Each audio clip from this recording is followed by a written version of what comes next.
નમસ્કાર, નવનિર્માણ ન્યૂઝમાં આપનું સ્વાગત છે। હું છું વૃતા। સંસ્કારી નગરી વડોદરામાં દેવપોઢી એકાદશીના પવિત્ર અને મંગલમય પર્વ નિમિત્તે શ્રી વિઠ્ઠલનાથજી ભગવાનનો 217મો ઐતિહાસિક અને પરંપરાગત વરઘોડો અત્યંત ધામધૂમપૂર્વક તથા શ્રદ્ધાભેર નીકળશે। વડોદરા શહેરની સાંસ્કૃતિક અને ધાર્મિક ધરોહર સમાન આ ઐતિહાસિક ઉત્સવને સફળ બનાવવા માટે હાલમાં વહીવટીતંત્ર અને શ્રી વિઠ્ઠલ મંદિર પરંપરાગત ટ્રસ્ટ દ્વારા તમામ જરૂરી તૈયારીઓને આખરી ઓપ આપવામાં આવી રહ્યો છે।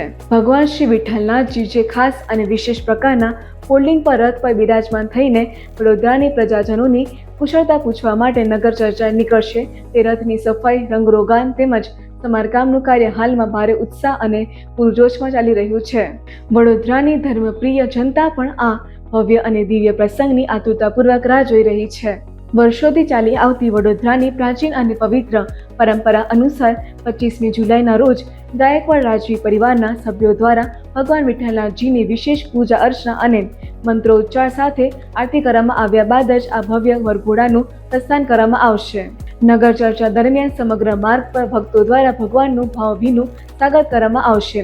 બપોરે 1 વાગ્યાના સુમારે આ વરઘોડો કીર્તિ મંદિર પાસે આવેલા પ્રખ્યાત શ્રી કેદારેશ્વર મહાદેવ મંદિર પહોંચશે, જ્યાં હરિ એટલે કે ભગવાન વિઠ્ઠલનાથજી અને હર એટલે કે ભગવાન શિવજીના પવિત્ર હરિહર મિલનનો અલૌકિક ઉત્સવ યોજાશે અને વિશેષ પૂજા અર્ચના કરવામાં આવશે।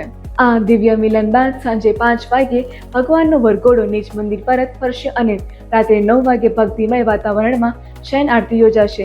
ખાસ વાત એ છે કે વરઘોડા દરમિયાન પણ મંદિરમાં સામાન્ય દર્શનાર્થીઓ માટે દર્શન વ્યવસ્થા ખુલ્લી રાખવામાં આવશે। ભગવાન કી જય। દેવપોઢી એકાદશી નિમિત્તે જે વિઠ્ઠલનાથજી ભગવાનનો ઐતિહાસિક 217મો વરઘોડો નીકળવાનો છે, એ વરઘોડાની તૈયારીના ભાગરૂપે કહીએ તો જે રથ ઉપર ભગવાન બિરાજમાન થઈને વરઘોડામાં શહેરના રાજમાર્ગો પર ફરવાના છે, એ રથને અત્યારે સાફ કરવામાં આવી રહ્યો છે। આ રથ આખો ફોલ્ડિંગ છે, એટલે આવતીકાલે બપોરે આ રથને તૈયાર કરવામાં આવશે અને 25 તારીખે ભગવાન આની પર બિરાજમાન થઈ નગર યાત્રાએ નીકળશે। વર્ષોની પરંપરા રહી છે કે ગાયકવાડ પરિવાર પૂજન અર્ચન થાય છે, ત્યાર પછી વરઘોડાને પ્રસ્થાન કરાવવામાં આવે છે। તો એ જ રીતે 25મી જુલાઈ દેવપોઢી એકાદશીએ રાજવી પરિવાર પૂજન અર્ચન કરશે, આરતી કરશે, ત્યારબાદ ભગવાનના વરઘોડાને પ્રસ્થાન કરાવશે। તો આ પરંપરા વર્ષોથી ચાલતી આવી છે, એ જ પરંપરા મુજબ મંદિરનો વરઘોડો નીકળશે।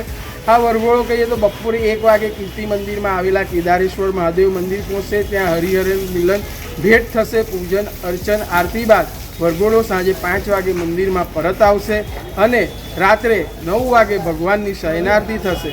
વરઘોડાના સમય દરમિયાન કહીએ તો મંદિરમાં ભક્તો માટે દર્શન ખુલ્લા રહેશે। તો શ્રી વિઠ્ઠલ મંદિર પરિવાર તેમજ દેવસ્થાન ટ્રસ્ટ તરફથી સર્વે ભક્તોને વરઘોડામાં આવવા તેમજ મંદિરમાં દર્શન કરવા માટે ભાવભર્યું આમંત્રણ।